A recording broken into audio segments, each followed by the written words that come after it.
Friends, आज की चर्चा का विषय है फजान्स रूल। फजान ने सर्वप्रथम यह बताया कि आयनिक बॉन्ड 100% आयनिक नहीं होता है, बल्कि उसमें कुछ कोवलेंट कैरेक्टर भी छिपा रहता है। तो आयनिक बॉन्ड में कितना कोवलेंट कैरेक्टर छिपा है, इस तथ्य की जानकारी सर्वप्रथम फजान ने दिया था, जिसे हम फजान रूल के नाम से जानते हैं।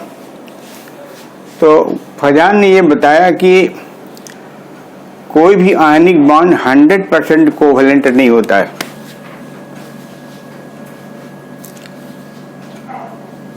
An ionic bond is not 100% ionic.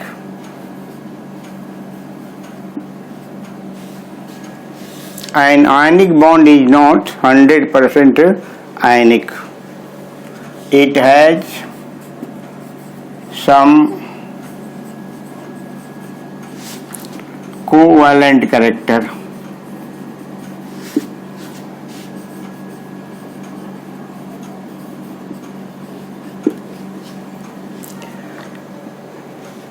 This observation was called Fajans rule. This observation was called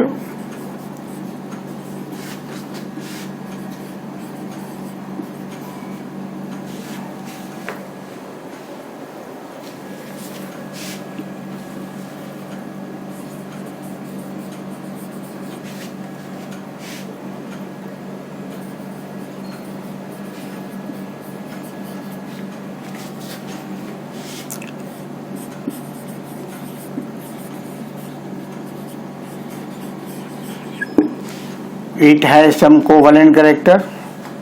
This observation was called under the Fajans rule. अब जैसा आप जानते हैं कि कोई भी आयनिक बॉन्ड केटायन और एनायन से मिलकर बना होता है। यदि केटायन है, positively charge, this is cation, और यहाँ पर आपका एनाइन है, दिस इज एनाइन। ये दोनों ही अपोजिटली चार्ज्ड हैं। इनके बीच में इलेक्ट्रोस्टैटिक फोर्स ऑफ अट्रैक्शन काम करता है और एक दूसरे से जुड़ जाते हैं। इसी फोर्स को electrostatic force of attraction, electrostatic force of attraction, यही electrostatic force of attraction ionic bond कहलाता है। इस बॉन्ड को किसी लाइन द्वारा रिप्रेजेंट नहीं करते हैं, क्योंकि यह अपोजिटली चार्ज्ड केटायन और एनायन के बीच का इलेक्ट्रोस्टैटिक फोर्स ऑफ अट्रैक्शन है। तो यह जो आयनिक बॉन्ड है, दिस इज आयनिक बॉन्ड, इसमें दो कैरेक्टर छिपा होता है। Ionic bond has two character.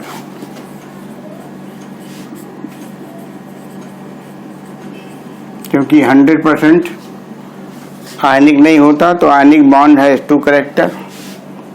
Number 1 character है आयनिक कैरेक्टर,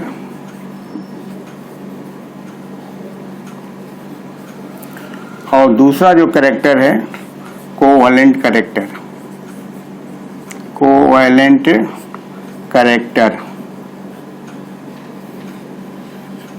अब यह जो कोवैलेंट कैरेक्टर है आयनिक बॉन्ड में कितना है, इसको फजान ने 4 रूल्स के आधार पर बताया था।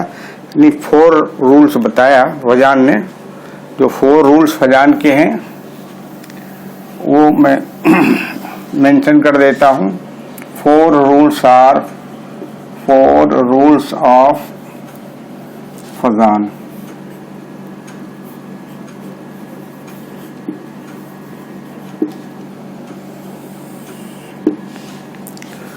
पहला रूल है number 1, smaller the size of cation, smaller the size of cation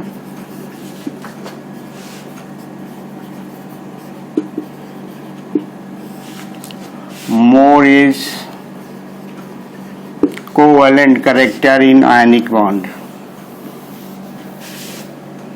More is covalent character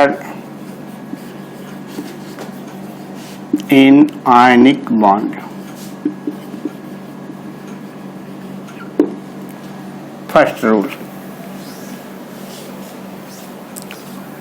second rule is anion larger होना चाहिए, larger the anion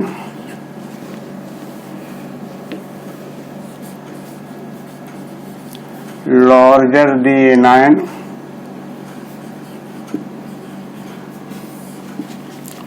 more is the covalency, more is the covalency. एक ही covalency लिखे या मोर is covalent character, दोनों एक ही चीज है। मोर इज कोवैलेंट कैरेक्टर या कोवैलेंसी सेम थिंग है। तो larger the anion, more is the covalency in ionic bond.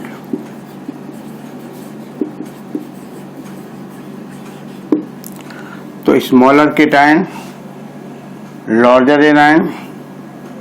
Number 3, high charge on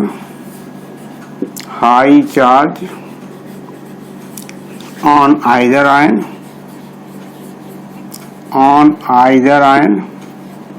either ion means cation पर ज़्यादा चार्ज हो, हाई चार्ज हो, या एनायन पर हो, या दोनों पर हो। तो high charge on either ions और ऑन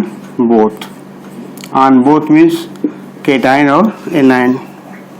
जैसा आप जानते हैं कि केटायन पर ज़्यादा चार्ज होगा तो केटायन की साइज स्मॉलर होती जाएगी, और एनायन पर ज़्यादा चार्ज होगा तो एनायन का साइज लार्जर होता चला जाएगा। एंड फोर्थ पॉइंट है ये cations without noble gas configuration, cations without noble gas configuration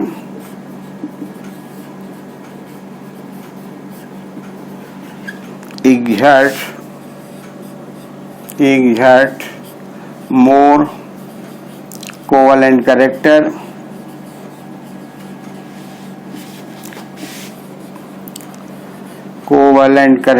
in ionic bond.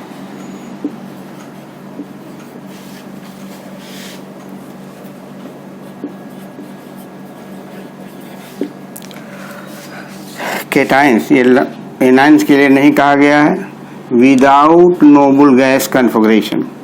ऐसे केटायंस जिसका noble gas configuration last shell का नहीं होता, केटायंस का है, तो केटायन का जो लास्ट सेल होगा उसका character without noble gas configuration का होता है। तब वो एक्सर्ट करते हैं मोर कोवैलेंट कैरेक्टर, अर्थात उनकी साइज छोटी हो जाती है, केटायन की साइज छोटी हो जाती है।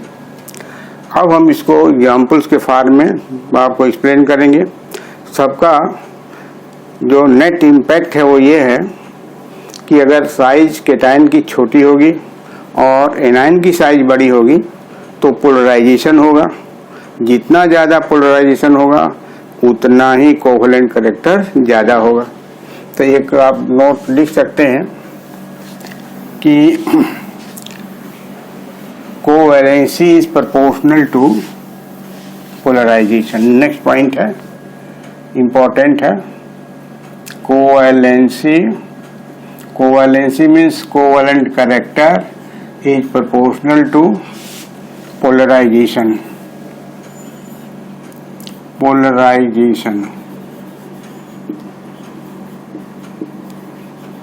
अब ये पोलराइजेशन क्या है इसको समझाना पड़ेगा। More is polarization more is covalency in ionic bond. दूसरे शब्दों में, और in other words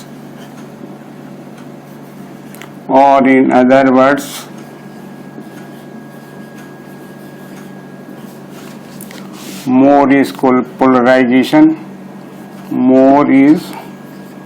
polarization of anion. ध्यान रखिएगा, केटायन का पोलराइजेशन नहीं होता, एनायन का होता है। तो covalency proportional to polarization of anion, और in other words more is the polarization of anion, more is covalent character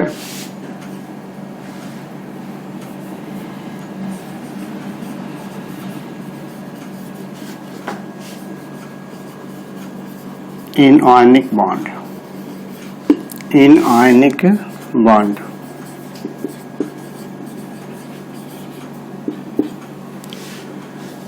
ये ध्यान रखना, अब आपको बताना है मुझे कि पोलराइजेशन एनायन का क्या होता है। तो हम इसको बताने के लिए इसको मिटाना पड़ेगा, फिर मैं रिपीट करता हूँ। Covalency means covalent character in ionic bond. Covalency is proportional to polarization of anion, और in other words more is polarization of anion, more is covalent character in ionic bond. इसको हम डायग्राम बना के समझा रहे हैं। एनायन का polarisation होता है केटायन द्वारा होता है, इसलिए केटायन छोटा होना चाहिए। ये आपका केटायन की साइज है, ये आपका एनायन है, यहाँ पर एनायन है। एनायन लार्जर होना चाहिए और इसको छोटा होना चाहिए। ये आपका एनायन है।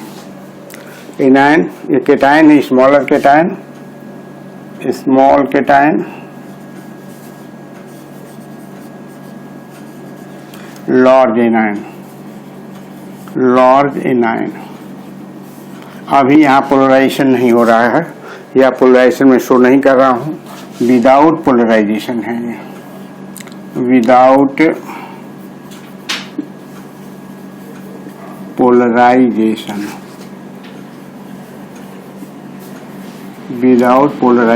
अभी नहीं हुआ पोलराइजेशन एनायन का। अब होगा क्या, जैसे जानते हैं कि केटायन है, इसके चारों तरफ इलेक्ट्रॉन का शेल है, इसके अंदर इलेक्ट्रॉन्स हैं। तो जो ये इलेक्ट्रॉन्स होते हैं, ये जो छोटी साइज होने की वजह से इसका जो न्यूक्लियस है वो काफ़ी इफेक्टिव हो जाता है और इसके इलेक्ट्रॉन्स को अपने तरफ खींचने लगता है। जब इसके इलेक्ट्रॉन को अपने तरफ खींचने लगता है तो होता क्या है कि यह जो सर्कुलर चार्ज दिखाई दे रहा है, यह जो एनायन है वो डिस्टॉर्टेड हो जाता है। क्यों डिस्टॉर्ट होता है? क्योंकि यह केटायन का जो न्यूक्लियस है इसके आउटर इलेक्ट्रॉन को अपने तरफ अट्रैक्ट करता है और यह जो स्फेरिकल एनायन है वह डिस्टॉर्टेड हो जाता है और इसका इलेक्ट्रॉन इधर प्रोट्रूड कर जाता है। इसको मैं आपको दिखा रहा हूँ, यह आपका केटायन है। अब इसमें हम उसको निकट लाएंगे तो इसकी तो दूरी तो वहीं रहेगी।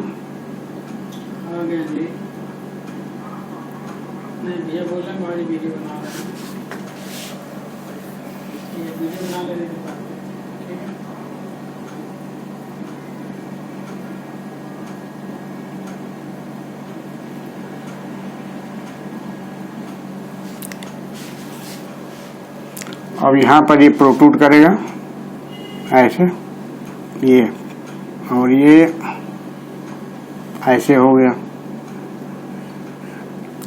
ये जो चार्ज है वो शिफ्ट कर गया केटायन की तरफ, तो ये केटायन है और ये जो पोर्शन जो ओवल शेप्ड हो गया ये पार्ट जो है पोलराइजेशन कहलाता है। तो इसको हम कहते हैं polarisation. This is polarization of an ion. Polarization of an ion. यह पोलराइजेशन का मतलब ये होता है कि इलेक्ट्रॉन का मूवमेंट जो है वह केटायन की तरफ होने लगता है। ये एनायन है, shifting of electron cloud of anion more towards the cation is called polarization of anion। ये anion है तो यह पोलराइज हो गया, तो केटाइन इसको बोलते हैं पोलराइजेबिलिटी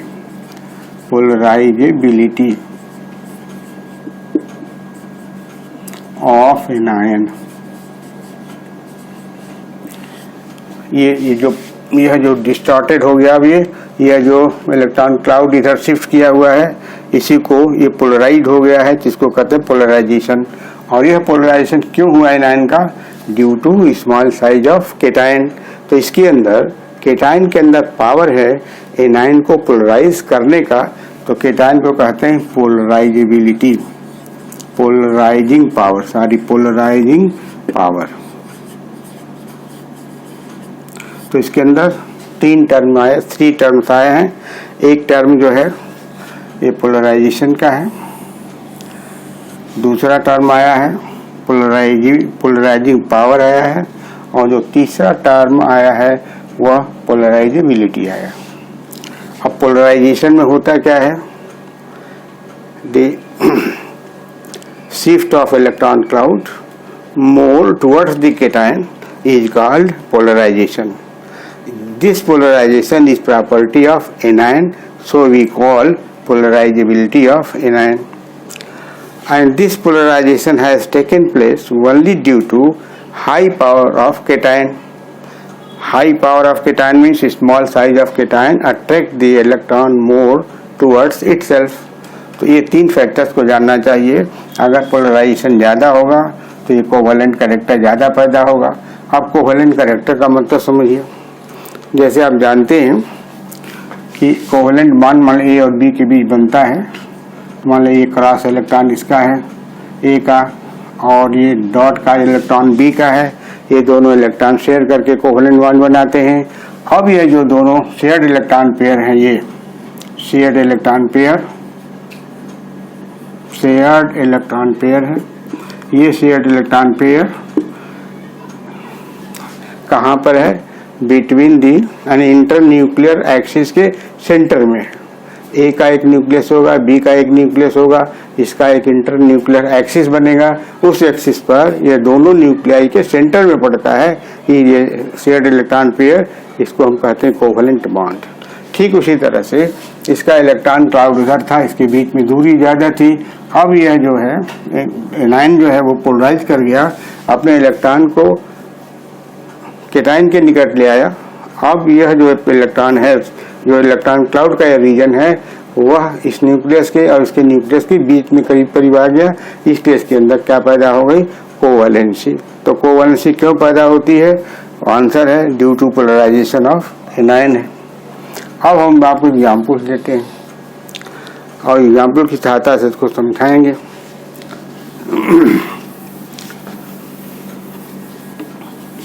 जैसे मल्टीपल चॉइस के सवाल आते हैं इसमें कि फजान्स रूल किस पर अप्लाई करता है, तो फजान्स रूल अप्लाई होता है आयनिक बॉन्ड पर। जैसे पूछेगा कि यह कोवेलेंट बॉन्ड पर, जैसे क्वेश्चन मैं अभी बनाता हूं तो और एग्जाम्पल दूंगा। एक मल्टीपल चॉइस का सवाल एक बना देता हूं। क्वेश्चन है फजान्स rule is applicable to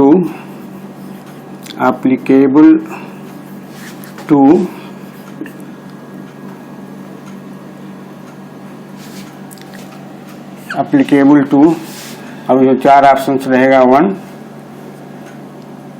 covalent bond, number 2 D pi P pi bond, number 3 ionic bond, and number 4 coordinate bond. तो फजान रूल किस पर अप्लाई किया जाता है? कोवेलेंट बॉन्ड पर, डी पाई पी पाई बॉन्ड पर, आयनिक बॉन्ड पर अथवा कोऑर्डिनेट बॉन्ड पर। तो अभी मैं कंटेक्स्ट है कि आयनिक बॉन्ड पर अप्लाई होता है, इसलिए करेक्ट आंसर ये होगा। अब हम कुछ एग्जाम्पल की सहायता से हम आपको बताने का प्रयास करेंगे कि फजान रूल देख करके कैसे समझ जाएंगे कि इस दिए हुए आयनिक कंपाउंड में कोवैलेंट कैरेक्टर किसमें ज़्यादा है। जैसे एग्जाम्पल्स कुछ दे रहा हूँ मैं आपको, इस पर अदर एग्जाम्पल्स है, अदर एग्जाम्पल्स सॉल्व करने के लिए एक फार्मूला आपको जानना चाहिए। पहले अदर एग्जाम्पल ना जानिए बल्कि फार्मूला जानिए कि कोवैलेंट कैरेक्टर किस पर डिपेंड करता है। Covalent character is proportional to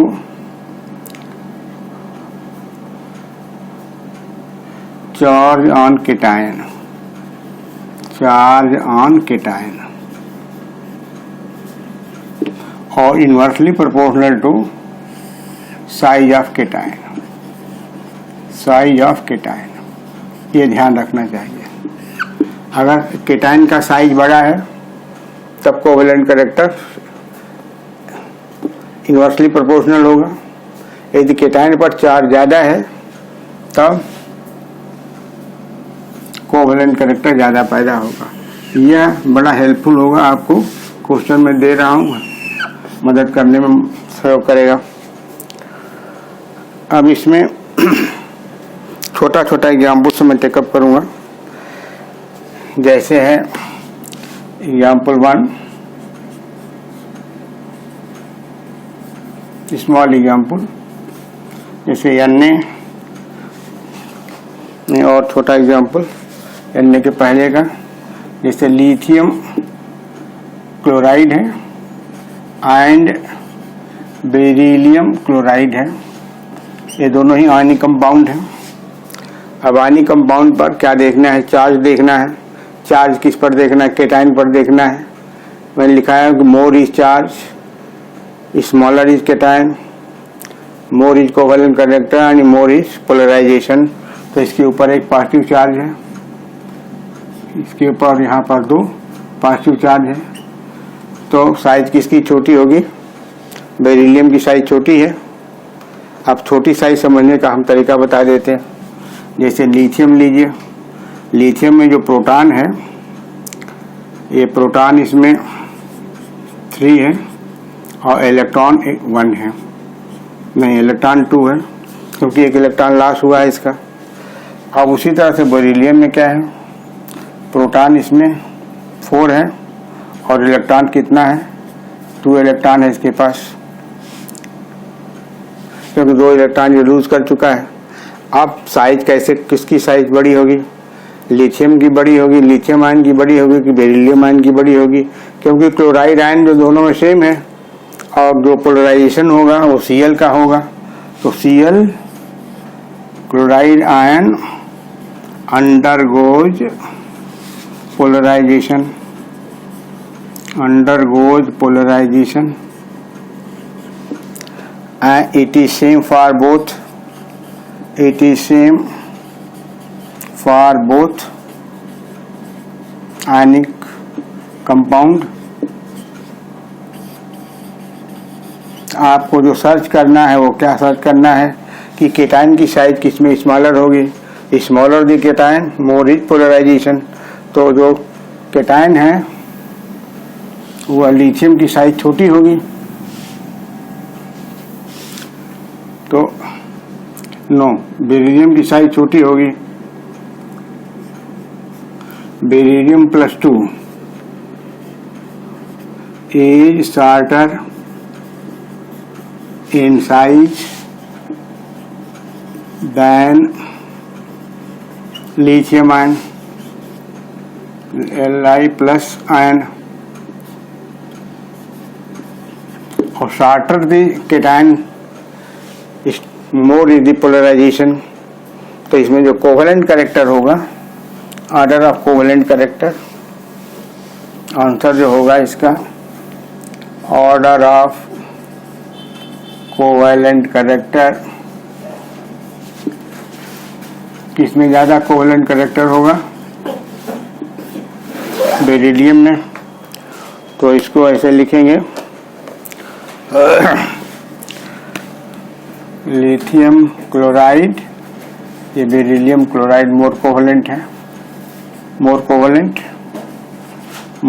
covalent compound, less आयनिक, दोनों साथ साथ रहेगा, ध्यान रखिएगा। मोर कोवेलेंट, लेस आयनिक, ये क्या है? लेस कोवेलेंट, मोर आयनिक। ये कॉन्सेप्ट हमेशा दिमाग में रखना है, ये ध्यान रखना पड़ेगा। जो मोर कोवेलेंट होगा वो लेस आयनिक होगा, जो लेस कोवेलेंट होगा मोर आयनिक होगा। तो इसमें मोर कोवेलेंट है क्योंकि बेरिलियम की साइज स्मॉलर है। ऐसे और एग्जाम्पल, जितना ज़्यादा पॉजिटिव चार्ज होगा केटाइन पर उतना ही उसकी साइज छोटी होगी।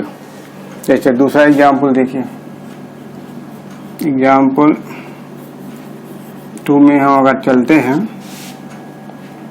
सोडियम क्लोराइड है, ये पॉजिटिव 1 है, मैग्नीशियम क्लोराइड है, ये +2 आएगा, और एल्युमिनियम क्लोराइड है, ये +3 आएगा। Cl पर तो माइनस रहेगा। इसी तरह का एग्जाम्पल ये भी है। अब आपको सर्च करना है कि इन तीनों में साइज किसकी छोटी होगी। तो साइज जो छोटी होगी वो एल्युमिनियम की होगी, क्योंकि इसके पास जो इलेक्ट्रॉन्स की संख्या है कम है, चार्ज ज़्यादा है, जैसे मैंने पिछले केस में समझा दिया। तो इसका कोवेलेंट कर, इसमें जो है प्रोटॉन की संख्या कितनी होगी? प्रोटॉन इसमें है 11, इलेक्ट्रॉन है 10। इसमें प्रोटॉन कितना है? एटॉमिक नंबर 12 हो गया। इसमें इलेक्ट्रॉन कितना है? 10 हो गया।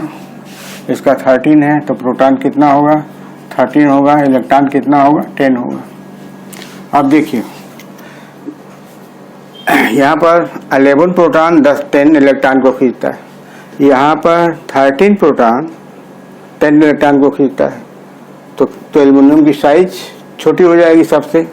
तो इसलिए कोवेलेंट कैरेक्टर जो होगा ऐसे होगा, बढ़ जाएगा। Order of covalent character, order of covalent character, या कोवेलेंसी ऑर्डर लिख दें, जगह भी कम है। एक ही चीज है, कोवेलेंसी ऑर्डर, ये इसका आंसर होगा। ये तो मैंने आपको बता दिया। और एक आध एग्जाम्पल और देखिए, जैसे लिथियम का है, बेरिलियम का है, एल्युमिनियम का है। एक और एग्जाम्पल लिखिए, एग्जाम्पल नंबर 3। एग्जाम्पल 3 है, लिथियम हाइड्राइड है, बेरिलियम हाइड्राइड है, और बोरान हाइड्राइड है। बोरान हाइड्राइड है, इसका +1 होगा, इसका +2 होगा, और इस पर +3 होगा। तो यह साइज इसकी स्मॉलेस्ट साइज होगी, बोरान की स्मॉलेस्ट साइज होगा।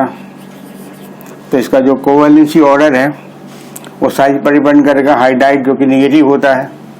तो इसका जो कोवेलेंसी ऑर्डर है, कोवेलेंसी ऑर्डर ऐसे बढ़ता जाएगा।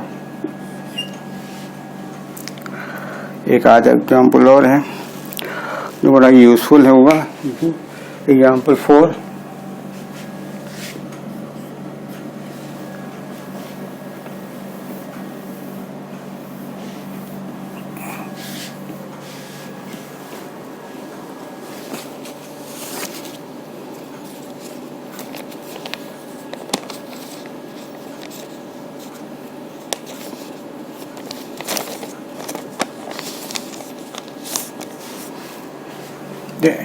सोडियम फास्फाइड है, देखिए सोडियम फास्फाइड Na3 ये हो जाएगा। मैग्नीशियम फास्फाइड एंड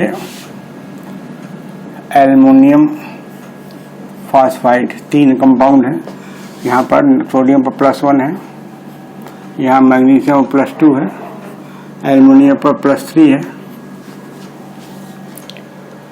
और फास्फाइड जो निगेटिवली चार्ज है, फास्फोरस पर 3 निगेटिव चार्ज हो जाएगा। ऐसे इसे -3 कर दीजिए, यहाँ -3 रहेगा, ये -3 रहेगा।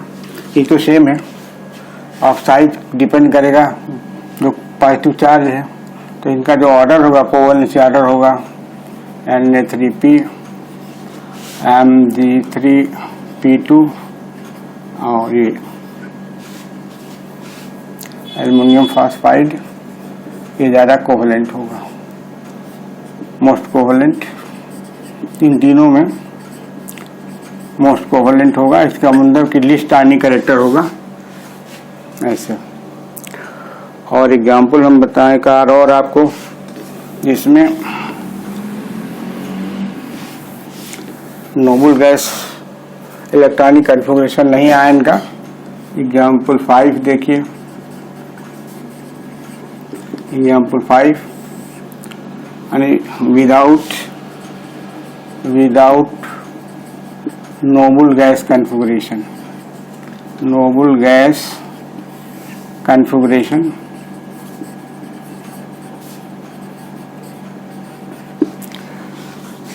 जैसे हम एग्जाम्पल देते हैं पोटेशियम क्लोराइड है तो K+ का, पोटेशियम क्लोराइड में K+ का अगर इलेक्ट्रॉनिक कन्फिगरेशन लिखा जाए तो 2 8 और 8 होगा। और उसी तरह से Q+ क्लोराइड में ये Cu+ है तो इसका इलेक्ट्रॉनिक कन्फिगरेशन होगा 2 8 और 18 होगा। ये जो इलेक्ट्रॉनिक कन्फिगरेशन है ये Cu+ का है, ये इलेक्ट्रॉनिक कन्फिगरेशन K+ का है। यहाँ पर स्टेबल है और यहाँ पर ये जो कन्फिगरेशन है विदाउट नोबल गैस कन्फिगरेशन, ये 18 इलेक्ट्रॉन है, ये विदाउट नोबल गैस कन्फिगरेशन है। अब देखिए कि साइज जो Cu+ की जो साइज होगी छोटी होगी, साइज ऑर्डर क्या है, size order Cu+ is smaller than K+, इसकी साइज बड़ी है, Cu+ की साइज छोटी है, तो यह CuCl मोर कोवैलेंट होगा, CuCl is more covalent.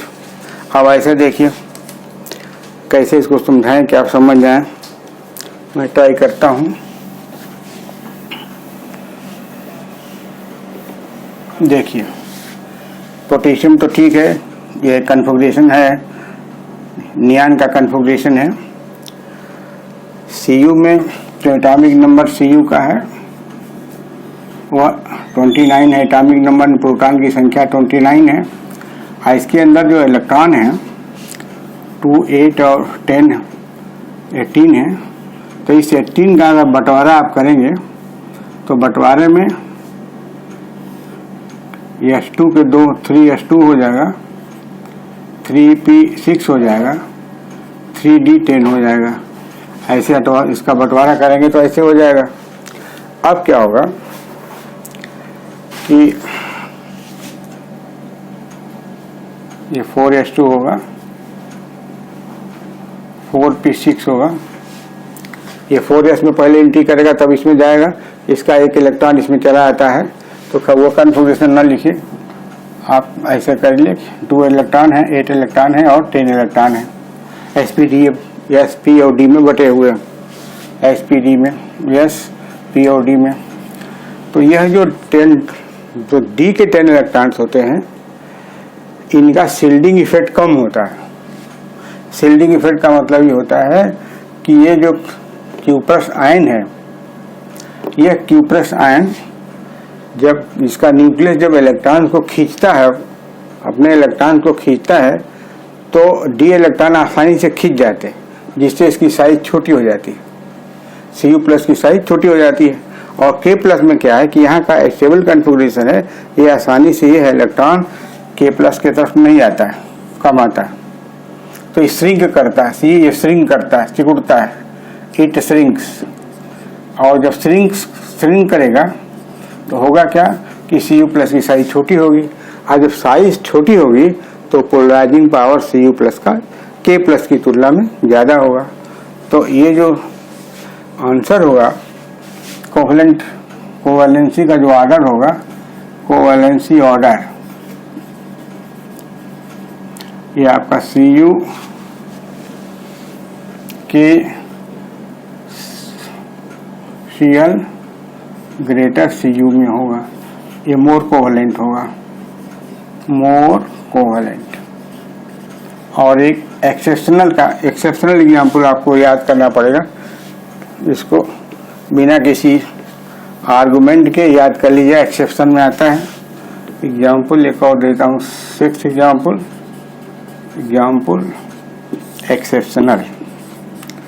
Exceptional है।